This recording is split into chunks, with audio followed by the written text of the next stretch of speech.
Do you sometimes feel guilty when you're spending time unproductively? That guilt isn't personal. It's a result of 1500 years of conditioning. Let me show you the exact historical moments that led us from Greek philosophers who valued leisure and contemplation to a world where idleness is seen as wasteful. We'll explore this from a kayak because nothing says time is money like battling.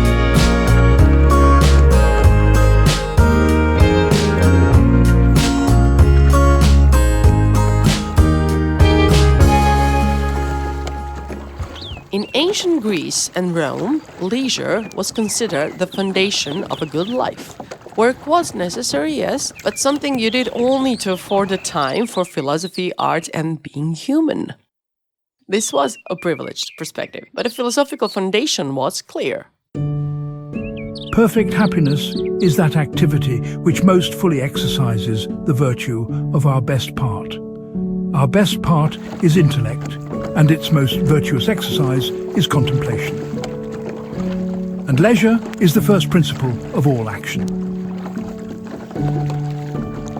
Christianity introduced a transformation where work became associated with virtue. Idleness became the devil's playground. Protestant era. Working hard was considered a path to salvation. This is when anxiety and guilt about rest got ingrained into our spiritual DNA. Industrial age, 16-hour days. Then capitalism discovered something even more insidious: the industrialization of everything, including our concept of time. This is when time is money became our prison. Rise of Taylorism, 1900s. Frederick Winslow Taylor didn't just change work. His scientific management broke tasks into measurable units and turned humans into optimization machines. Productivity became a moral imperative, and resting was seen as wasteful. Post-war boom, workers' identity. After World War II, employment became more than survival. It became an identity. Job equals status, profession equals who you are. The 40-hour work week was established, but overwork was seen as a sign of dedication.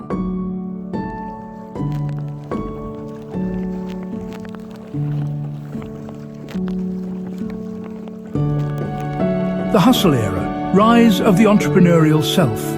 In the era of hustle, everyone was encouraged to be their own brand. Side hustles flourished, passion projects had to pay. Even relaxation became a form of productive rest for peak performance.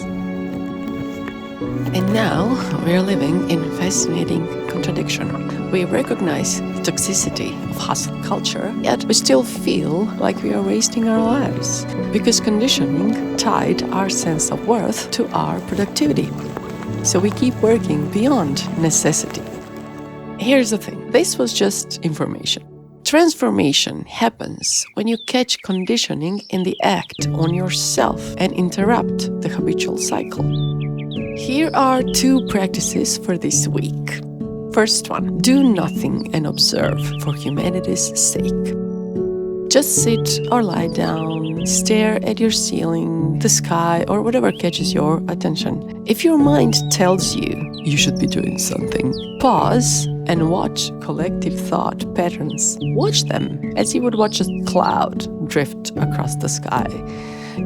You are practicing non-interference and not blindly following whatever your mind instructs you to. When you are a non-judgmental observer, your point of perspective doesn't come from conditioned identity. And that's why it brings so much peace and clarity the more you do it. And here's the second practice.